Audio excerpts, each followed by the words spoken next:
अभी अभी हरियाणा के पूर्व डीजीपी साहब ने कहा कि हमारे बहुत बड़े तीन लोगों ने 3 गलतियां की अलग अलग। तो मैं आपको ये बताता हूं कि गलती उन 3 लोगों ने की हो या हम आज करें, गलती कीमत मांगती है। इसमें कोई शक नहीं है कि हम गलती करें और उसकी कीमत ना चुकाएं। गलती करने से आदमी को जरूर बचना चाहिए। एक बात और बताता हूं मैं आपको कि पावर का, धन का और बुद्धि का कभी गलत प्रयोग नहीं करना चाहिए जीवन में। इनके परिणाम बहुत घातक होते हैं। हमारे पास पावर आ जाता है, हम सब कुछ भूल जाते हैं। हमारे पास धन आ जाता है, पता नहीं क्यों हमारी सोच होती है कि हमें मजे करने हैं। किसी किताब में, किसी माँ बाप ने, किसी गुरु ने यह ना पढ़ाया ना सिखाया है कि जीवन में कभी मजा करना चाहिए। क्या कि इसका मतलब क्या है? जब धन का दुरुपयोग होता है, बुद्धि का दुरुपयोग होता है, पावर का दुरुपयोग होता है, तो समाज का, परिवार का भला करने की हमेशा नहीं छोड़ना चाहिए। बहुत सारी बातें अच्छी अच्छी सीखने को मिलती हैं जीवन में। आदमी को आगे बढ़ने के लिए खुद में जज्बा होना चाहिए, आपको और कोई बढ़ाने वाला नहीं आगे। जज्बे का एक उदाहरण आपके सामने कलवाणिया जी, पलसानिया जी हैं। इनमें जज्बा है समाज को आगे लेके जाने का। हमने किताबों में पढ़ा था कि हमारे देश को आजाद कराने के लिए सुभाष चंद्र बोस ने एक नारा दिया था कि आप मुझे खून दो, मैं आपको आजादी दूंगा। तो मैं आपको यह कहता हूं कि इन दोनों बंधुओं ने, इन दोनों फरिश्तों ने आप लोगों को यह संदेश दिया है कि आप हमारे साथ खड़े हो, हम आपको अधिकार दिलाएंगे, हमारे समाज को नई दिशा देंगे। आज एक बात बताओ, हमारी जाति है, जाट जाति है, ये खेती करती है, कृषक है।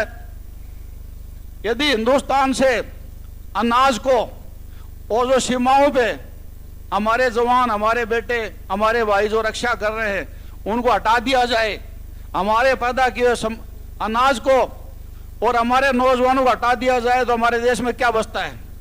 आप सोचिए एक बार। यदि हमारा अनाज, हमारे जवान, इनको हटाने से कितना प्रभाव पड़ सकता है, तो आज जो हमारे देश को हमारी संसद चलाती है, वहां हमारा कितना प्रतिनिधित्व है, ये आप देखिए। बहुत सारी बातें आदमी को खुद को समझनी पड़ेगी। आपको अपने जीवन में जितने अच्छे काम करोगे, उतना ही हमारे आने वाली पीढ़ियों के लिए अच्छा होगा, इसमें कोई शक नहीं है।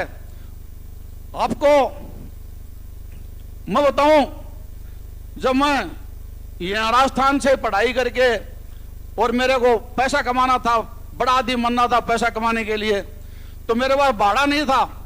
तो मैंने, मेरी धर्मपत्नी नई नई शादी हुई थी, मैंने कहा कि मुझे भाड़ा दे, मैं कमाने जाऊंगा।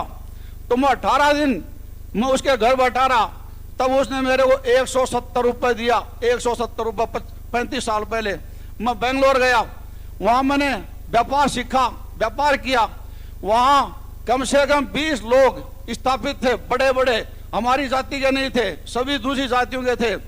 आज मैं आपको बताऊं, मैंने वहां अपनी मेहनत से अपना लोहा बनवाया और वहां उस बाजार में, मेरी लाइन में, मैं अकेला व्यापारी, मैं सक्सेस होके दिखाया। ये जीवन में चाहे पलसानिया जी हो, कलवानिया जी हो, हमारे सर छोटू राम जी, उनकी बातें सभी लोग बता रहे हैं, हमारे महाराजा सूरजमल जी की सभी लोग बता रहे हैं, चौधरी चरण सिंह जी को तो हमने सबने देखा भी है। लेकिन मैं आपको बताता हूं, मैंने 16 क्लास पास किए, जयपुर से एमकॉम किया है। मैंने कभी भी महाराजा सूरजमल के बारे में किसी किताब में नहीं पढ़ा। क्यों नहीं पढ़ा मुझे नहीं पता, क्यों नहीं लिखा उसे मुझे नहीं पता। आज ये मांग रखी गई है, तो हमारे समाज को ऐसे महापुरुषों को आगे लाने के लिए, उनका नाम रोशन करने के लिए जरूर हमारे समाज को प्रयास करना चाहिए। जितने बड़े बड़े लोग बैठे हैं, इनको मेरा सबसे निवेदन है, मेरी अपील है कि ऐसे महापुरुषों को जो हमारे समाज को दिशा दे सके, उनका नाम हर किताब में हर आगे करना चाहिए। और आप कहते हैं कि हमें एकता लानी चाहिए हमारे समाज में। ये हर आदमी जानता है, जो भी हमारे समाज में है वो हर आदमी जानता है। इकलौती एक लकड़ी को कोई भी तोड़ सकता है, सब लोग जानते हैं। लेकिन वहीं वो लकड़ियां यदि एक बंडल के रूप में हो तो कोई नहीं तोड़ सकता उन लकड़ियों को। तो ये सबके समझ में आनी चाहिए कि हमें एक होना ही चाहिए। रही बात मेरी, तो मैं अभी आपसे वादा करता हूं, मेरे से अपने समाज के लिए, अपनी जाति के लिए जो भी होगा मैं करूंगा। मेरे तन मन धन से मैं आप लोगों के लिए तैयार हूं।